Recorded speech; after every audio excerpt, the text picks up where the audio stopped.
it right now. Right. Please don't be upset with me because, you know, I don't want people to be mad at me just because I couldn't sign that special little comment or whatever.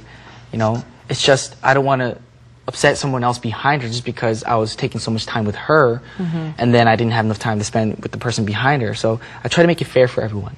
Yeah. And autograph signings are the hardest place to be fair because you only have a certain time limit. That's right. It's not like you can take the Korean 도장 and say, Braian, you got to sign it, you know, with their names and everything.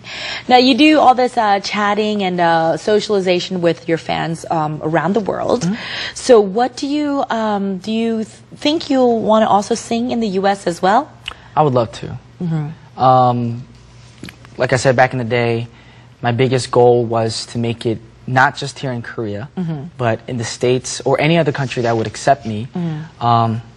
Because I feel like if I'm just a K-pop singer, I'm limiting myself to one country. I want to be fair to everybody who loves my music and be able to perform in any country. And the next country I want to go for is the States. Yeah. You know, America has always been a huge goal of mine to work in because, I mean, originally from there. Not only music, though. I actually really want to get into acting as well. You know, so before when I was in the U.S. tour, the concert tour, when I stopped by L.A., I met with some execs at some huge TV networks and got a few auditions and stuff like that. So hopefully that'll go through and one day all you viewers can see Brian Ju on the big screen in America or any other country, Europe. You know, it's actually great because, you know, many actors aren't talented in all these areas. But you've got this incredible talent. I mean, you do backflips on stages, you know. You make me sound like a circus worker. I mean, you've got it all. You've got it all. You've got, you know, dancing. You've got the singing. And it's not like you are a cookie cutout singer in a band. You're Brian, who does really naturally a good singer, a dancer, and acting too. So, you know, if you had your choice of fame in the U.S., which way would you want to go?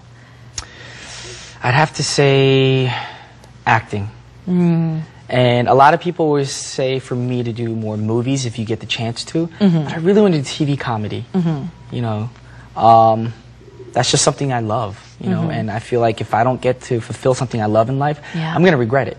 So if I get the opportunity, I'm taking it up. Wow. So would you want to be known more as Brian Ju, the actor, or the singer?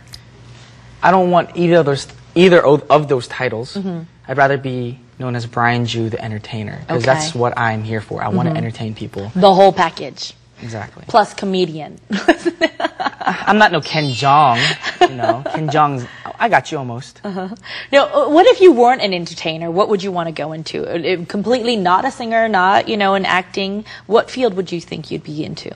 Architecture.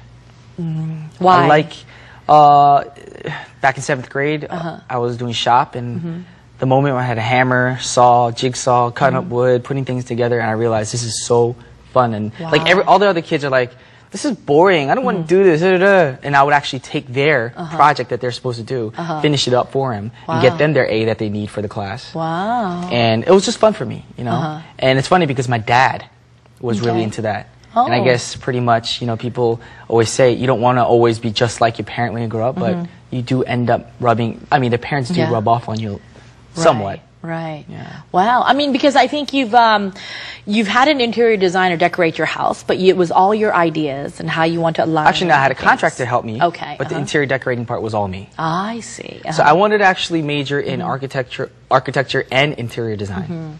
So those are probably the two things I would have done if I didn't do entertainment. Wow. Interesting. So you're once again talented in many fields in all areas. 谢谢. Arigatou gozaimasu. And the language. Now, tell me, you know, it's been quite a while since you started singing here in Korea. Let's take it back again. And when you first arrived to Korea, although everything was different for you, what were some things that were thoughts in your head? Did you want to, at that moment, okay, I need to go back to America. This isn't for me. Did you have any of those kind of moments? Oh, the first 6 months was like that. Like literally, my phone bill was just crazy because I would call my mom, I'd call my best friends back at home, like, come to Korea and take me back. Not because I didn't like Korea, not because I didn't like the entertainment field, whatever. It's because I didn't have any friends here. And for anybody in life, without friends, life is so hard. Yeah. You know, and yeah, I really had no one to really just talk to and to chat with on the side after work. And then after 6 months, I met a friend through another singer friend who spoke English, and he took me to church. And then from that point on, I was like, wow, there was this English-speaking church in Korea this whole time that I didn't know about. And And thousands of people there. And now it's just like English, English, English, English. English, right? Now I need to learn Chinese and Japanese. That's right. Expand your mind to other languages Exactly. too. Now, you know, I want to take you really back before coming to Korea. How did you start as a singer? Now, I know this wasn't really you who started. It was a friend who helped you. If you can take us to that course of what happened. And I know that there was a contract signing and something happened in between. Give us the whole story of Brian starting as a career. Well, this is a pretty long story. I'll try to make it as short as possible. Actually, I was in a group, I don't want to say the name of the group, that had a fake contract. Okay. And I was actually living with 2 other guys in New York City when I was in high school during my summer breaks. And they kept on telling me that we're going to get signed with big labels in Korea. Wow. And we're going to release a late album soon. And yeah, all these lies were told to me. But I still practiced. I even put my own money into, you know, you know, all the practice things. We had to rent out the studio to do the choreography, the recording studio, and all that stuff. And then I realized we're not going anywhere. I wasn't invited to any of these meetings, and my money's involved. I was like, you know what? Maybe my dad was right. Maybe the music industry is all fake. That's what I thought. And this is all in New York. And this is all in New York, Jersey. Yeah, back in like 96, 95-ish.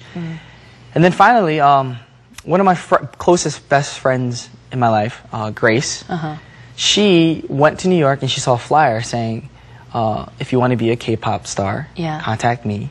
And she signed me up. Wow. Without telling me in the beginning.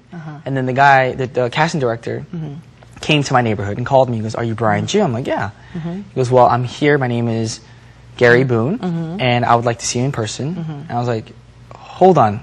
Your name is what?" And I've heard of him before. Okay. Because he's casted so many people. And he's from my hometown. Exactly. And he casted DC, Tony An from HOT, Okay. Andy and Eric from Shinhwa. So this guy was real. He was legit. He was legit.